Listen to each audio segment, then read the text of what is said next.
그래서 십계명도 너희들이 이 계명대로 살아갈 때 이 세상에서 내가 주는 그 은혜와 하나님 나라 안에서의 풍성한 복을 누릴 수 있어. 그러니 이 계명을 지키면서 살아보지 않겠니? 그렇게 하나님은 이 십계명을 우리에게 제안해주고 계신 거예요. 그래서 이스라엘 백성들과 소통하듯이 그렇게 말씀을 전해주고 있었던 거예요. 그래서 십계명은 우리와 무관한 말씀이 아니라는 거예요. 지금도 그 아버지의 마음은 이 십계명의 말씀을 통해서 우리에게 전해지고 있기 때문입니다. 부모님이 나에게 인생의 조언을 해주듯이 하나님도 애정이 담긴 그 조언과 말씀들로 이 십계명의 말씀으로 우리의 마음의 문을 두드리고 계신다는 거죠. 이번 주부터 우리가 새로운 시리즈의 말씀을 듣게 됩니다. 다시 세우는 언약이라는 말씀인데요. 영상에서 보신 것처럼 십계명에 관한 말씀입니다. 그래서 여러분들이 오늘부터 21세기 모세를 통해서 십계명의 말씀을 들을 수 있게 됩니다. 아직 제가 근데 호렙산 시내산을 아직 못 다녀와 봤는데 21세기 모세를 통해서 여러분들 또 십계명의 말씀을 들으니 얼마나 의미가 있겠어요. 여러분 기대하는 마음으로 또 이 말씀을 들으시면 좋을 것 같고, 좀 긴 호흡의 말씀이거든요. 그래서 6월까지 이 말씀이 이어질 예정이에요. 그래서 그러나 여러분들 지루하지 않도록 또 그 말씀 여러분 잘 들을 수 있도록 저도 기도하면서 잘 준비하려고 합니다. 그리고 이제 그 말씀 시리즈가 끝날 때쯤에는 또 저희가 이제 그 이벤트를 또 준비하고 있습니다. 그래서 여러분들이 매주 이 말씀을 잘 들으시면 좋은 일이 생길 줄 믿습니다. 그래서 여러분들 잘 이 십계명의 말씀을 또 마음에 새기고 또 이 말씀을 잘 배워가는 그런 의미 있는 시간들이 되었으면 좋겠습니다. 그래서 오늘 첫 번째 시간인데, 이제 첫 번째 딱 시간이니까 그러면 오늘 1계명부터 이렇게 쭉 이제 듣겠지라고 생각하실 텐데, 오늘은 이제 그 계명의 각 계명에 대한 이야기를 듣기 앞서서 이 십계명에 대한 어떤 포괄적인 객관적인 이야기, 서론적인 이야기들을 좀 나누면서 십계명이 어떤 의미가 있는 것인지에 대하여 좀 나누려고 합니다. 제가 여러분들에게 그런 이제 질문을 이제 드려도 괜찮을지 모르겠는데, 여러분들 사도신경을 암송 외우시나요? 사도신경? 너무 당연한 걸 물어봤나요? 사도신경 외우세요? 예배 때마다 우리가 이제 계속 암송하고 있는데, 여러분들이 조금 이제 저희 예배 때 외우는 그 암송들이 조금 불편하실 수 있어요. 왜냐하면 이게 세번역이거든요. 근데 저희가 이제 세번역으로 외우는 이유는 우리 자녀들이, 우리 아이들이 세번역으로 외우고 있어서 같은 그 버전으로 우리가 또 암송하기 위함입니다. 그래서 여러분들도 새로운 버전으로, 오랫동안 이제 그걸 외워 오셨지만 새로운 버전으로 또 외우셔도 좋을 것 같습니다. 그래서 사도신경을 우리가 이제 매주 이렇게 암송해서 그래도 알고 계실 것 같아요. 그럼 주기도문은 기억하고 계신가요? 요즘 주기도문을 교회에서 안 하는 교회들이 좀 많아져서 주기도문을 외울 수 있는, 또 암송할 수 있는 그런 기회들이 많이 적어진 것 같아요. 근데 여러분들이 안 나오셔서 그렇지 저희 교회에서는 매일 새벽에 주기도문 외우고 있거든요. 그래서 주기도문 외우고 싶으신 분들은 새벽에 나오시면 돼요. 그러면 여러분들 십계명은 외우고 계세요? 뭐 다는 아니어도 그냥 이게 십계명에 있는 말씀이지 이 정도는 아실 것 같아요. 근데 왜 우리는 교회를 다니면서 십계명, 주기도문, 사도신경 이걸 늘 외워야 된다고 그렇게 생각을 하는 걸까요? 중요하기 때문이겠죠. 이건 우리 신앙의 정체성을 축약해 놓은 것이고, 그만큼 이 안에 중요한 내용들이 담겨 있기 때문에 그렇습니다. 그래서 사도신경은 우리가 믿는 믿음의 요약이고, 십계명은 우리가 행해야 하는 행동의 요약이며, 주기도문은 우리가 삶 속에서 바라며 살아가야 하는 비전의 요약이라고 할 수 있습니다. 그래서 기독교의 핵심적인 내용이 바로 이 세 가지 안에 들어가 있고, 우리는 이에 대해 알고 있을 뿐만 아니라 우리의 고백으로 삼아야 하고, 고백으로 삼을 뿐만 아니라 우리의 삶의 실천의 강령으로 삼을 때 우리가 비로소 기독교인답게 산다라고 할 수 있을 것 같습니다. 그래서 이 세 가지는 기독교인이 되고자 하는 사람, 기독교인이 된 사람이라면 반드시 배워야 하는 내용이라는 거죠. 그래서 앞으로 이제 오늘 십계명을 이제 이번에 나누게 되고 또 나중에 주기도문과 사도신경도 함께 나눌 기회가 있을 거예요. 어쨌든 이러한 이유로 이 세 가지는 초대교회 때부터 세례를 받기 원하는 사람에게 가장 먼저 가르친 내용입니다. 특별히 루터와 칼빈과 같은 종교개혁자들이 교인들을 훈련하고 양육할 때 가장 중요하게 여겼던 게 바로 이 세 가지입니다. 그래서 루터의 대소요리 문답이나 칼빈의 기독교 강요가 바로 이 세 가지를 중심으로 기록된 거예요. 뿐만 아니라 하이델베르크 요리 문답이나 웨스트민스터 대소요리 문답도 이 세 가지 사도신경, 십계명, 주기도문의 내용을 바탕으로 만들어진 것입니다. 그래서 저기 막 요리 문답으로 돼 있으니까 저거 무슨 요리 책이냐 이렇게 생각하시는 분들은 없으시겠죠? 기독교 강요니까 강요하는 거 아니냐 이렇게 생각하시는 분들은 없으시겠죠? 예, 아재 개그라고 이렇게 또 네. 기독교의 이 요리 문답이라는 것은 말 그대로 기독교의 중요한 교리들을 체계 있게 교육시키기 위해서 만든 문답 형식의 글입니다. 그러니까 한마디로 그냥 신앙의 Q&A 형식으로 이것들을 이제 교육하기 위해 만들어진 것이라는 거죠. 그래서 지난 2000년 동안 이 세 가지가 기독교에 입문하는 사람에게 가장 먼저 가르쳐져 왔고 신앙 유산의 핵심적인 내용으로 전해져 온 것이라는 겁니다.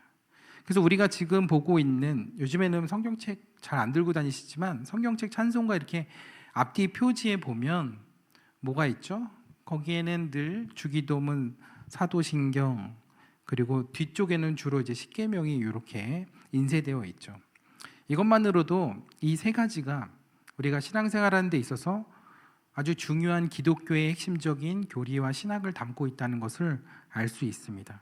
근데 이렇게 중요함에도 불구하고 점점 교회에서는 이것에 대한 신앙을 고백하는 기회와 시간들이 줄어들고 있는 것이 현실인 것 같아요. 언제부턴가 이제 사도신경이나 주기도문을 많이 외우지도 않지만 외울 때 마치 반복적으로 주문처럼 이렇게 반복적으로 외우는 경우들이 또 있고, 십계명은 내용이나 순서조차 기억하지 못하고 그게 어떤 의미인지 모르고 그냥 그렇게 알고 지나가는 경우들도 많습니다.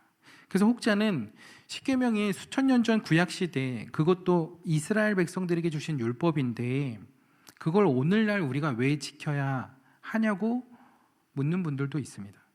근데 저는 그런 의문을 가지신 분들에게 이번 십계명 시리즈의 말씀을 좀 잘 들어보시기를 권면해드리고 싶습니다.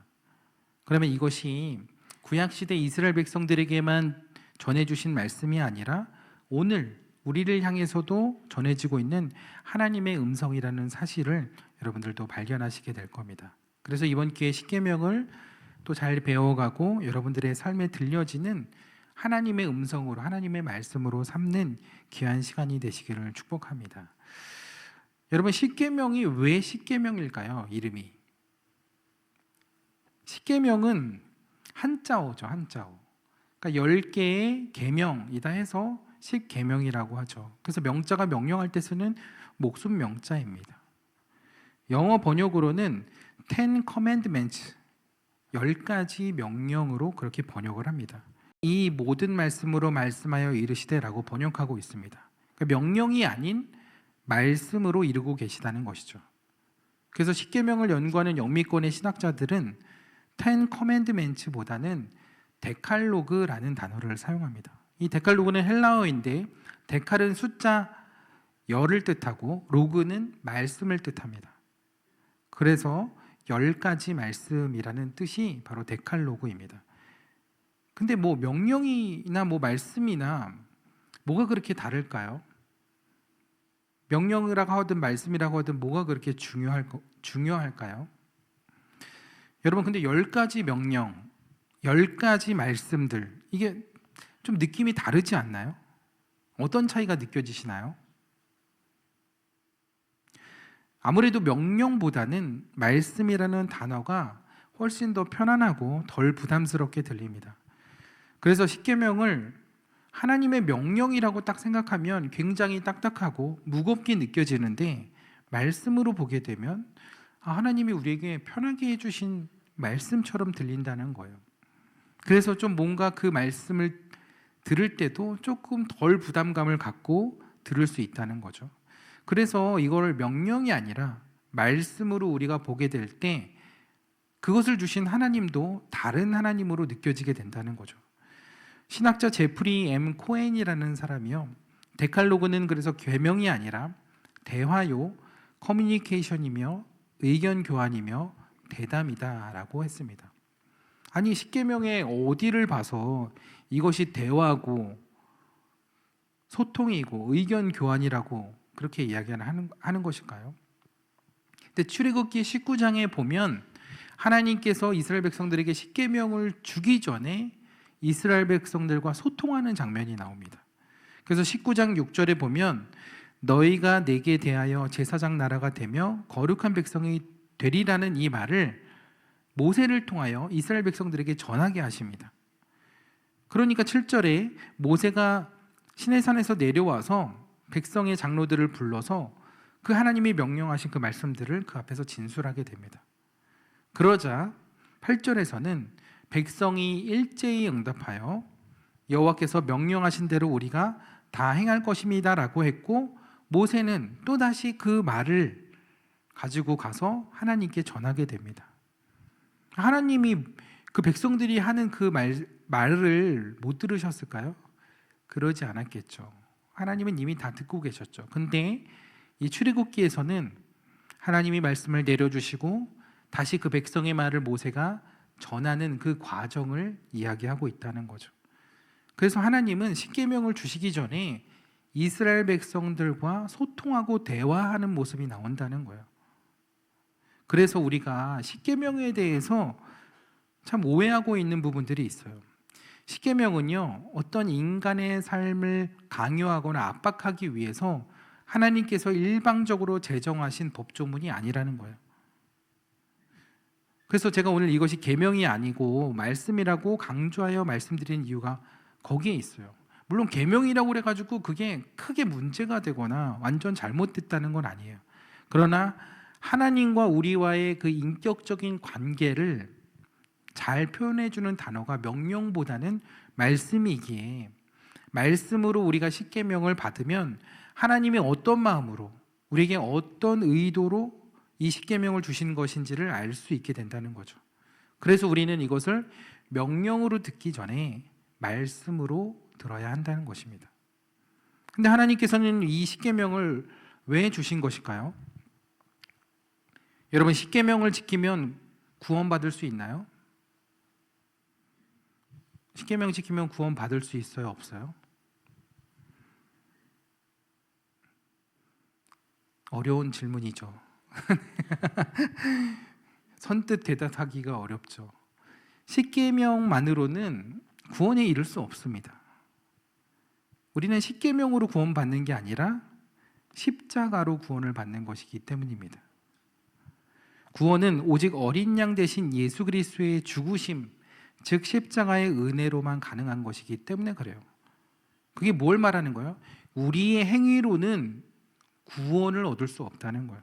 이 말씀을 열심히 지키고 살았다고 해서 구원받는 것이 아니라는 거예요. 구원은 하나님의 전적인 은혜로 주시는 거죠. 그 은혜를 우리가 받아들일 때 그 구원이 우리에게 임하는 것입니다. 그러니까 결국 십계명을 지키는 행위로는 구원에 이를 수 없다는 거예요. 근데 십계명은 왜 필요한 것일까요? 한마디로 말씀드리면 하나님의 백성답게 살아가기 위함이라는 거예요. 즉 우리는 구원받기 위해 십계명을 지키는 게 아니고요, 구원받았기 때문에 십계명을 지켜야 하는 것입니다. 우리가 십계명을 지킴으로 하나님의 백성이 되는 것이 아니라 하나님의 백성이 되었기에 십계명을 지켜야 하는 것입니다. 그래서 하나님이 오늘 이 십계명을 주기에 앞서서 그래서 너희는 제사장 나라가 되며 너희는 나의 소유된 백성이라고 먼저 말씀해 주신 거예요. 이미 하나님의 백성이 된 거예요. 그러니까 하나님의 백성으로서 어떻게 살아가야 할지를 말씀해 주신 것이죠. 이게 십계명을 이해하는 데 있어서 굉장히 중요한 열쇠라는 거죠. 그래서 십계명은 하나님과 하나님의 백성과의 관계를 위해 만들어진 것입니다. 그런 관점으로 오늘 본문의 2절 말씀을 보시면 이 말씀이 더 분명해지는데, 우리 20장 2절 말씀을 같이 한번 읽어보도록 하겠습니다. 함께 읽습니다. 시작.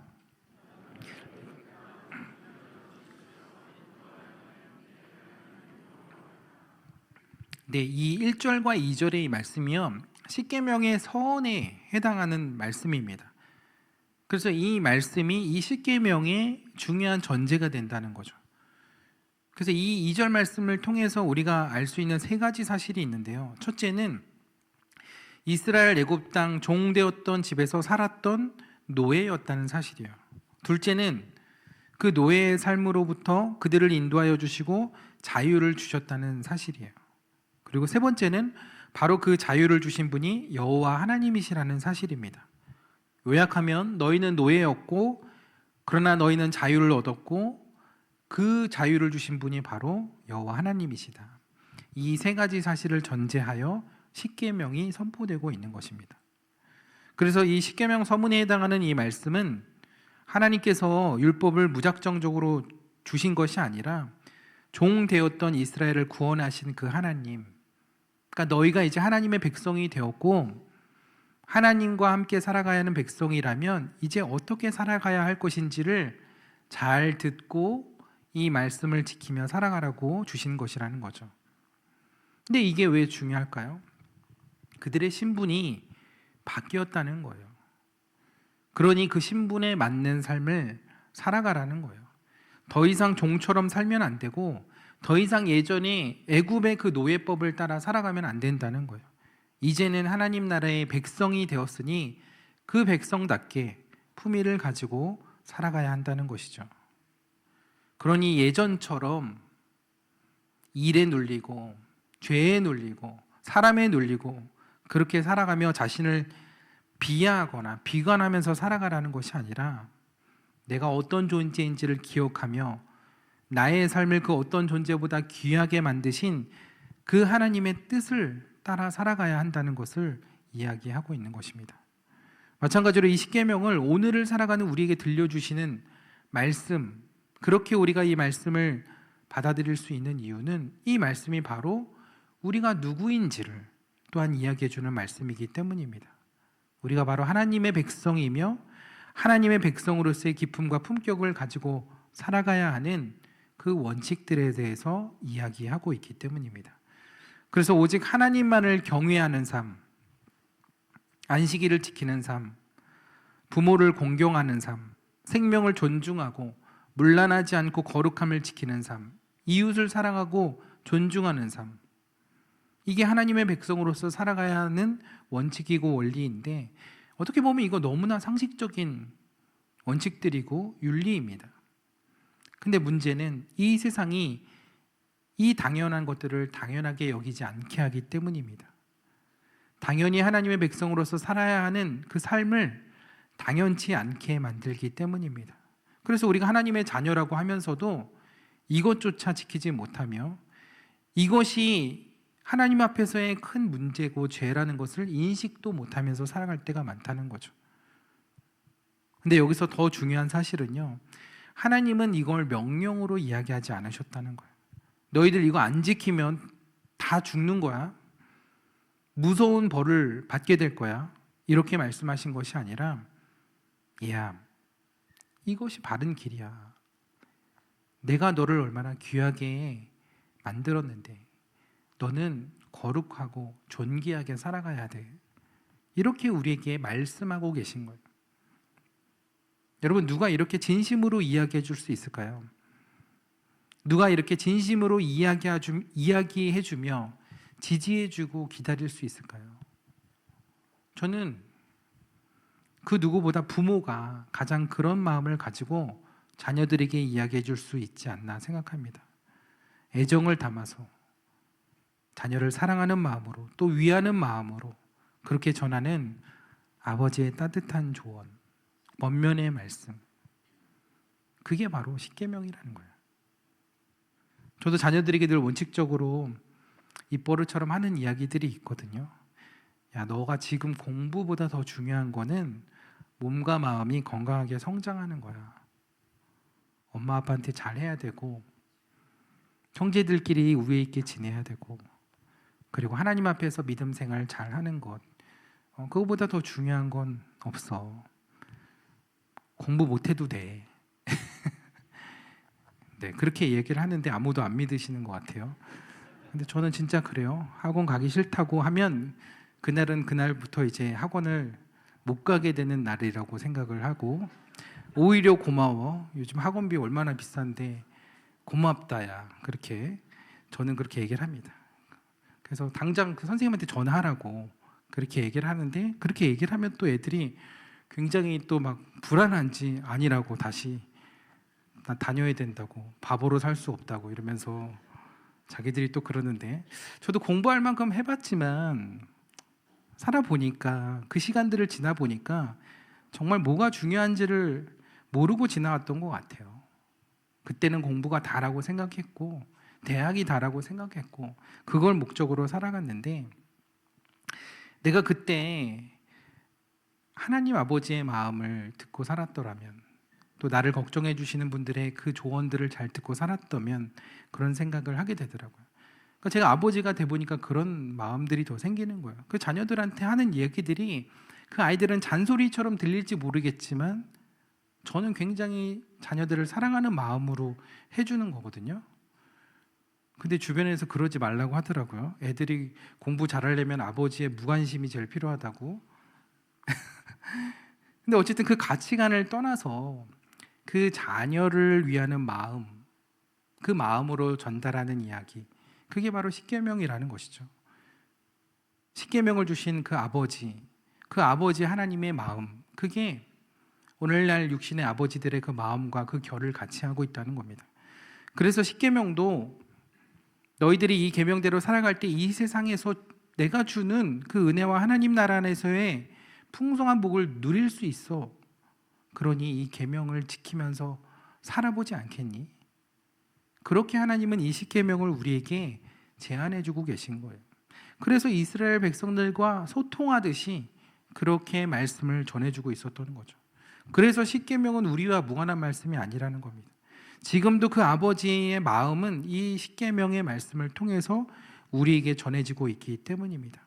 부모님이 나에게 인생의 조언을 해주듯이 하나님도 애정이 담긴 그 조언과 말씀들로, 이 십계명의 말씀으로 우리의 마음의 문을 두드리고 계신다는 거죠. 그래서 이거 안 지키면 너희들 다 지옥에 갈 거야, 이게 아니라는 거죠. 구원은 하나님께서 이루어주시는 것이고, 너희들은 이미 그 은혜로 구원을 받았기에 이제는 그 은혜를 받은 자로서, 노예가 아닌 자유를 얻은 하나님의 백성으로서 그렇게 살아가야 한다면, 그럼 이제 우리 어떻게 살아가야 할 것인가? 어떻게 하나님의 백성으로서 세상과 구별되고 거룩한 삶으로 살아갈 수 있을 것인가? 그 이야기를 해주는 것이 바로 십계명이라는 것입니다. 그래서 십계명은요, 고대 근동의 다른 법전들과는 다릅니다. 이게 만약에 어떤 법령들로 지켜져야 했다면, 어떤 나라와 조직의 질서를 위해서 주어진 법령들이었다면 아마 하나님이 모세에게 받아 적으라고 했을 거예요. 1번, 2번 이렇게 해서 부른 대로 적으라고 했을 거예요. 근데 하나님은 직접 그 돌판에 새겨주셨습니다. 그리고 백성들에게 다가가시고 소통하시면서 이 계명을 전달하셨다는 거죠. 여러분, 모세가 시내산에서 십계명 받을 때가 BC 1446년인데 그보다도 300여 년 전에 바벨론에는 함무라비 법전이라는 것이 있었습니다. 그리고 그보다도 더 오래전, 50년이나 더 앞서는 수메르어로 된 우르나무 법전이라는 것도 있었어요. 근데 그 법전들 보면요, 십계명이랑 약간 비슷한 부분들이 있거든요. 그러면 이게 십계명도 그런 법전들 아니냐라고 할 수 있는데, 고대 근동의 이 법전들과 전혀 다른 아주 중요한 차이점이 두 가지가 있습니다. 첫째는 십계명은 인간과 신의 관계를 다루고 있다는 거예요. 고대의 다른 법들은요, 사람들의 관계만 다룹니다. 사람들이라는 그 공동체 안에서의 지켜야 될 것만 있거든요. 물론 십계명도 사람과의 관계에 대해 다루죠. 그런데 사람과 하나님과의 관계를 다루는 법은 오직 십계명뿐입니다. 그래서 다른 법전들과 달리 십계명은 이것을 지켜야 할 이유와 당위성이 어떤 인간의 도리와 도덕성에 두는 것이 아니라 하나님과의 관계에서 찾고 있다는 거예요. 그래서 1계명부터 4계명까지 먼저 나오는 계명이 하나님과 사람과의 관계의 문제에서부터 시작된다는 거예요. 두 번째 또 큰 차이점은 다른 법들은 불특정한 다수에 해당하는 3인칭을 주어로 사용하는데 십계명은 2인칭을 사용하고 있다는 거예요. 예를 들어 함무라비 법전에 만일 누군가가 타인의 뼈를 부러뜨렸다면 그 사람의 뼈를 부러뜨린다, 그런 조항이 있어요. 근데 여기서 누군가라고 불특정한 3인칭을 쓰고 있는데 반면 십계명은 너는이라는 2인칭을 사용하고 있다는 거예요. 그 말은 십계명은 그냥 모든 사람을 뭉뚱그려 말하는 것이 아니라 너라는 특정한 대상에게 주어진 것이며 그 대상은 바로 하나님의 백성이라는 거예요. 하나님과의 1대1의 관계에 있어서 주어진 말씀이라는 거죠. 그래서 십계명은 하나님과 나와의 관계를 통해 전해지고 있다는 거예요. 세상의 그 어느 법전도요, 신과 사람이 이런 관계, 이런 1대1의 관계를 맺으며 전해지는 법조문이나 말씀이 없습니다. 하나님은 세상 신들과 다르다는 거죠. 하나님은 인격적인 하나님이시고 그 인격적인 관계를 우리와 맺고 싶어 하시는 분이라는 거예요. 그래서 하나님이 해주시는 말씀도 그 세상의 법과는 전혀 그 의도가 다르다는 거예요. 십계명은요, 나를 사랑하시는 하나님께서 나를 위해 주신 말씀이라는 거예요. 하나님을 위한 것이 아니라 바로 나를 위해서. 그래서 너는 이라는 2인칭 명사를 쓰고 있다는 거죠. 하나님께서 우리에게 십계명을 주신 이유가 뭘까요? 그것은 이 계명을 통해서 우리가 누구인지를 알게 하시고 우리가 누구인지를 알을 통해서 하나님이 우리를 얼마나 사랑하시는지, 하나님이 우리를 얼마나 귀하게 여기시는지를 알게 하시려는 거예요. 그래서 저는 앞으로 십계명을 통해서 여러분들이 우리를 향하신 그 하나님의 사랑을 더 깊이 발견하게 되기를 축복합니다. 그리고 죄와 세상에서 종되었던 우리를 불러주시고 하나님 자녀로 삼아주신 그 은혜 안에서 더 큰 자유를 누리시게 되기를 축복합니다. 그래서 이 계명을 또 내가 어떻게 지켜야 되지? 이 계명 못 지키면 또 내가 이 부담감으로 또 살아가야 되나? 스스로 정죄하는 마음, 또 부담감과 이 말씀의 이 무게로 살아가야 되나? 이런 생각을 하실 수 있는데 그렇지 않다는 거예요. 하나님의 명령이 아니라 말씀으로 주신 이유, 그것은 하나님이 우리가 스스로 우리가 기쁘게 하나님의 말씀대로 살아가기를 원하시는 거예요. 그렇게 못 살아갈 수 있죠. 그러나 하나님은 우리를 사랑하시기 때문에 강요가 아니라 그렇게 할 수 있도록 도와주시고 기다려주신다는 거예요. 제가 말씀을 준비하면서 아주 예전에 제가 읽었던 시가 하나 생각이 났는데요. 여러분 하태환이라는 작가를 아시는지 모르겠어요. 그 SNS에 그 완글이라는 이름으로 이렇게 글을 이렇게 에세이를 쭉 올렸는데 그 작가가 그게 사람들에게 이게 반응이 이제 굉장히 좋아져서 나중에 이제 에세이집으로 발간이 됐습니다. 그래서 저도 그 에세이집을 사서 이제 읽고 그때 제가 이제 물론 이제 분당에서 사역하면서 마음이 조금 어렵고 힘든 시간들도 있어서 제가 그때 에세이집이나 시집을 많이, 원래 시집을 좋아하긴 했지만 시집을 많이 봤거든요. 여러분들은 시 안 보세요? 네, 그러신 얼굴들이세요. 네. 근데 그 에세이집, 그 묶었던 그 에세이집의 제목이 모든 순간이 너였다라는 책입니다. 들어보신 적이 있을지 모르겠어요.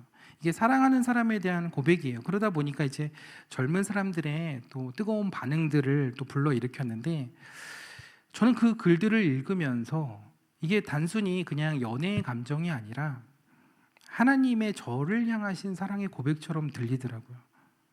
그래서 이 시들이 굉장히 제 마음에 많이 남았었던 것 같아요. 이게 저한테는 세상 사람들한테는 사랑 노래처럼 들렸지만 저에게는 이게 하나님이 저에게 주시는 아가서와 같이 들리더라고요.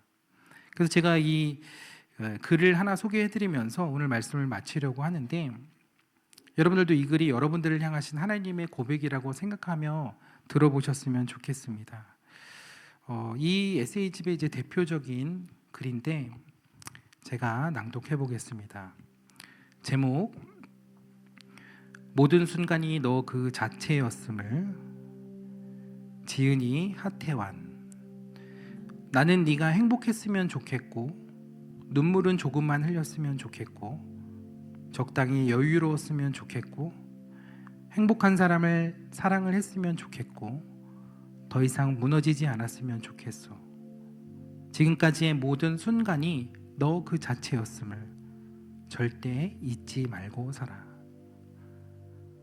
저는요, 이 글이요, 하나님이 저에게 해주시는 그런 음성처럼 들렸습니다. 그래, 하나님은 내가 행복하기를 바라시는구나. 하나님은 내가 힘든 가운데서도 눈물을 조금만 흘리기를 원하시는구나. 하나님은 내가 그렇게 바쁜 가운데서도 조금 여유를 찾고 하나님을 만나러 오기를 원하시는구나. 내가 그렇게 행복한 삶을 살아가기를 원하시는구나. 그 어려운 시간들 속에서도 하나님을 바라보며 더 무너지지 않기를 바라시는구나. 지금까지 그랬듯이 그 모든 순간에 하나님은 나 자체를 사랑하시고 존귀하게 여기시는 그 하나님이시구나. 그걸 절대 잊지 말고 그렇게 살라고 하나님이 저에게 주시는 그런 말씀 같았어요. 하나님은 늘 우리를 그렇게 생각하신다는 것, 하나님은 늘 우리를 걱정해 주시고 우리를 염려해 주시고 그렇게 사랑해 주시는 하나님이시라는 것. 그래서 이 십계명에 담겨져 있는 이 말씀들은 우리를 위해서, 우리를 걱정하며 우리를 생각하며 해주신 말씀이라는 것. 앞으로 이스라엘 백성들이 살아갈 광야와 그 가나안 땅에서의 그 많은 삶들 속에서 그들이 하나님의 백성으로서 은혜와 평강과 기쁨과 행복을 누리며 살아가기를 하나님은 우리에게 바라고 계셨다는 거죠. 너네들 이제부터 내가 이 나라의 왕이야, 내 말 안 들으면 너네들 다 벌 줄 거야, 이게 아니라 나는 너와 함께 이 행복한 나라를 꿈꾸며 너와 함께 이 은혜를 누리기를 원한다. 하나님의 바람은 다른 것이 아니죠. 우리는 그 모든 순간마다 그 하나님의 사랑을 잊지 않고 살아가야 한다. 나를 생각해 주시는 그 아버지 하나님을 기억하며 살아가는 것. 그래서 여러분들이 십계명과 함께 마음에 꼭 담고 가셔야 할 한 가지가 있다면 그것은 바로 여러분들을 향하신 하나님의 사랑인 줄 믿습니다. 그럼 여러분들이 그렇게 살려고 발버둥 치지 않아도, 그 10계명을 막 지키려고 애쓰지 않아도 그 하나님을 사랑하는 마음에 그 사랑이 강건하시는 그 길을 따라서 우리가 그렇게 하나님 자녀로서, 하나님의 백성으로서 그렇게 사라지게 될 줄 믿습니다. 그래서 앞으로 십계명의 10번의 말씀을 듣는 동안 하나님께서 여러분들에게 주실 그 사랑의 음성을 들으시며 큰 기쁨과 자유를 발견하고 누리시게 되는 저와 여러분들의 삶이 되기를 주님의 이름으로 축원합니다. 오늘 말씀을 우리가 기억하면서 이 찬양을 또 고백하며 또 하나님의 사랑을 우리 마음 가운데 풍성히 채워가셨으면 좋겠습니다. 나의 하나님이라는 이 찬양인데요, 하나님께서 나를 얼마나 생각하시고 사랑하시고 귀하게 여기시는지, 그래서 그 주님의 사랑으로 내가 다시 내게 맡겨주신 이 삶을 살아내겠습니다 라는 그 고백이 이 찬양을 통해서 저와 여러분들에게 있기를 바랍니다. 그렇습니다. 주님은 변치 않고 우리를 사랑하시는 나의 하나님이신 줄 믿습니다. 그 주님의 나라와 그 주님의 뜻이 나의 삶 속에 임하기를 원합니다. 내가 날마다 주님을 알고 주님을 배웁기를 소망하오며 주님의 백성으로 살아가기를 원하올진데, 그러나 주님, 우리의 연약함으로 여전히 우리는 거룩하게 살아갈 힘과 두려움 없는 믿음이 없습니다. 여전히 넘어지며 그 말씀대로 살아갈 수 없는 우리의 연약함 앞에 우리는 늘 두려워하고 불안해합니다. 그러기에 주님의 사랑을 더욱 붙들며 나아가기를 원합니다. 변함없이 우리를 붙드시는 그 사랑이 우리의 삶을 강권하여 주시기를 원합니다. 내 삶을 돌아보며 낙심하며 좌절하며 내가 하나님의 백성이 아니라고 나를 정죄하는 그 목소리에 귀 기울이지 않고 나를 사랑하신다는 그 하나님의 음성에만 귀 기울일 수 있도록 주님 우리를 인도하여 주옵소서. 우리의 마음과 생각을 붙들어 주옵소서. 주님의 말씀대로 살아갈 수 있는 믿음을 허락하여 주옵소서. 우리 이 시간 주여 한번 부르짖고 함께 기도하겠습니다. 주여.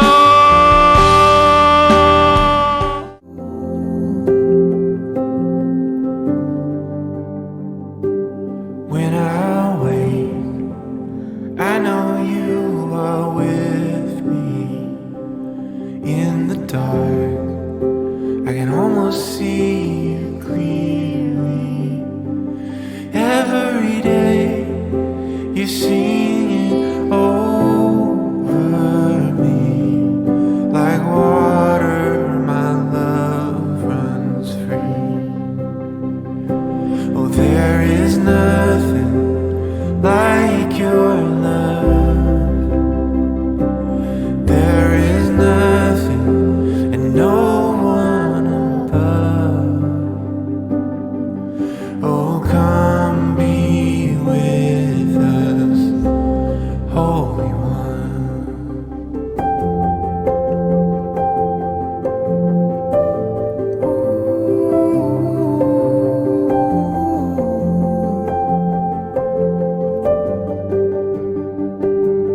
In my pain, I know you can feel it. There I find the comfort in your spirit. And every day you sing it over me. Like water, my love runs free. Oh, there is nothing like your love. There is nothing and no one above. Oh, come be with us, Holy One. Oh, come be with us, Holy One. Anywhere I go, in you I find my home. Anywhere I go, in you I find my home. There is nothing like your love. There is